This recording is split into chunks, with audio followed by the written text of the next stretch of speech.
नमस्कार, मैं हूं आपके साथ नम्रता शर्मा। सियासी दौर चल रहा है और ऐसे में सियासी बयानबाजी का सिलसिला भी लगातार देखा जा रहा है। अब चूंकि 4 चरणों का मतदान हो चुका है, 5वें चरण का मतदान 27 फरवरी को होना है और उससे पहले एक बार फिर से बयानबाजी का सिलसिला लगातार देखा जा रहा है। एक तरफ प्रधानमंत्री नरेंद्र मोदी बीजेपी के लिए प्रचार प्रसार करते हुए दूसरे विपक्षी दलों पर जमकर हमला बोल रहे हैं, तो वहीं अखिलेश यादव भी प्रधानमंत्री मोदी को कोसने या फिर ये कह लीजिए बीजेपी के तमाम बड़े नेताओं को कोसने का कोई मौका नहीं छोड़ रही है। इसी कड़ी में अखिलेश यादव ने जब जनता को संबोधित किया, इस दौरान उन्होंने साफ तौर पर यह कह दिया कि बीजेपी की खड़ी की है खटिया, तब से बयान आ रहे हैं घटिया। और इसी के जवाब में प्रधानमंत्री मोदी ने कहा, आज जो घोर परिवारवादी आपके पास आकर वोट मांग रहे हैं, वो लोग सशक्त और आधुनिक उत्तर प्रदेश का निर्माण नहीं कर सकते हैं। प्रधानमंत्री मोदी ने कहा, ये अफवाहवादी हैं, पलायनवादी हैं, ये घोर अंधविश्वासी हैं। कुर्सी ना चली जाए इसके लिए ये लोग नोएडा और बिजनौर नहीं जाते। वहीं देश के गृह मंत्री अमित शाह ने भी समाजवादी पार्टी के अध्यक्ष अखिलेश यादव पर निशाना साधा। अमित शाह ने कहा, उत्तर प्रदेश में 4 चरण के मतदाताओं ने एक मजबूत नींव डालने का काम किया है। आप लोगों को उस मजबूत नींव पर मजबूत इमारत बनाने का काम अब आगे करना है।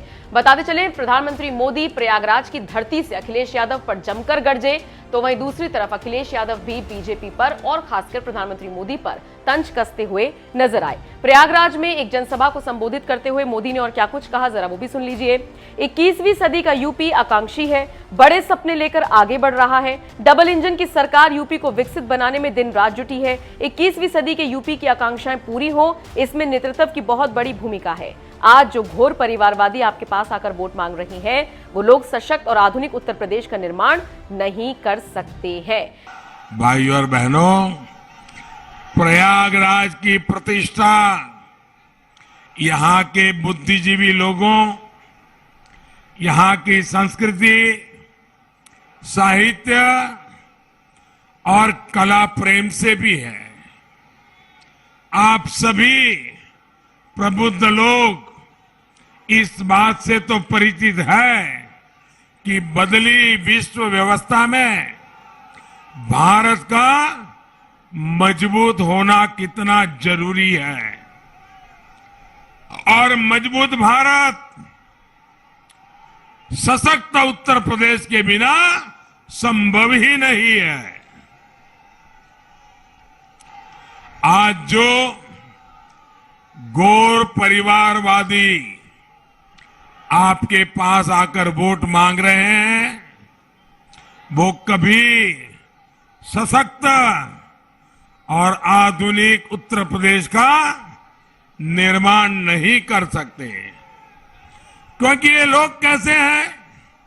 ये ऐसे लोग हैं जो अफवाहवादी है, ये ऐसे लोग हैं जो पलायनवादी है। इतना ही नहीं, ये ऐसे लोग हैं जो घोर अंधविश्वासी भी हैं। क्या किसी अंधविश्वासी को उत्तर प्रदेश का नौजवान स्वीकार कर सकता है? कर सकता है? ये कैसे लोग हैं? उनका अंधविश्वास कैसा है? कुर्सी न चली जाए इसके लिए ये लोग नोएडा नहीं जाते, बिजनौर नहीं जाते। क्या ये उत्तर प्रदेश के लोगों का अपमान है कि नहीं है? अपमान है कि नहीं भैया? बिजनौर से जो टैक्स आता है उसमें तो मलाई मारने को तैयार, नोएडा से जो टैक्स आता है उसमें मलाई मारने को तैयार, लेकिन वहां के लोगों को मिलके जाना, उनके सुख दुख पूछना, उसमें अंधविश्वास आड़े आ जाए। क्या ऐसे लोग उत्तर प्रदेश का भला कर सकते हैं? आधुनिक उत्तर प्रदेश बना सकते हैं? 21वीं सदी के आधुनिक होते उत्तर प्रदेश को ऐसा नेतृत्व कभी भी मंजूर नहीं हो सकता। इन सब के अलावा अखिलेश यादव कह रहे हैं कि उन्हीं की सरकार सत्ता में आ रही है और जितने भी दावे वादे बीजेपी कर रही है वो सारे झूठे हैं। उन्होंने ये तक कह दिया, आपको पता लग गया होगा कि सपा सरकार बनने वाली है। जब से जनता ने बीजेपी की खड़ी की है खटिया, तब से बयान आ रहे हैं घटिया।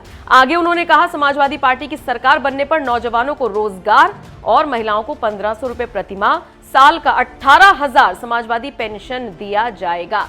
मतलब तमाम दलों की तरफ से बड़े बड़े दावे वादे किए जा रहे हैं, लेकिन 10 मार्च को कौन सत्ता में काबिज होने जा रहा है इसका खुलासा हो जाएगा।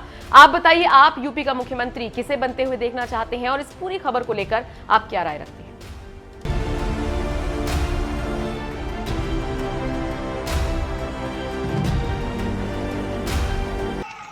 ये लोग क्या कभी यूपी के युवा का, यहां के नौजवान का, उनका सोच क्या है, उनका मन क्या है, क्या ये अंधविश्वासी लोग समझ सकते हैं? समझ सकते हैं?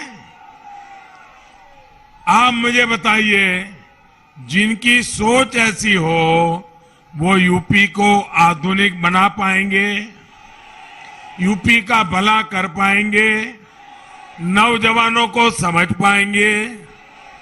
भाई और बहनों, जब मैं किसी भी पद पर नहीं था और पार्टी का एक छोटा सा कार्यकर्ता था और पार्टी के काम के लिए हिंदुस्तान भर में भ्रमण करता था और मुझे अक्सर प्रयागराज आना होता था।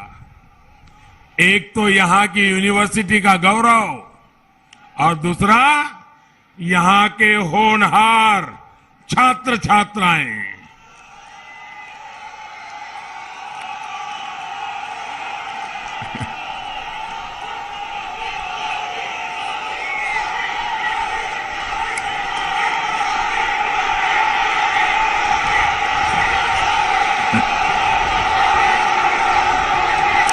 आपका ये प्यार, आपके आशीर्वाद मैं ब्याज समेत लौटाऊंगा दोस्तों, और मैं विकास करके लौटाऊंगा।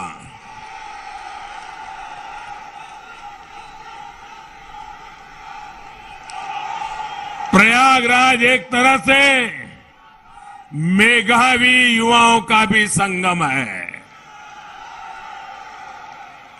लेकिन 2017 के पहले की सरकारों ने यहां की प्रतिष्ठा को खूब ठेस पहुंचाई दोस्तों। पूरे प्रदेश,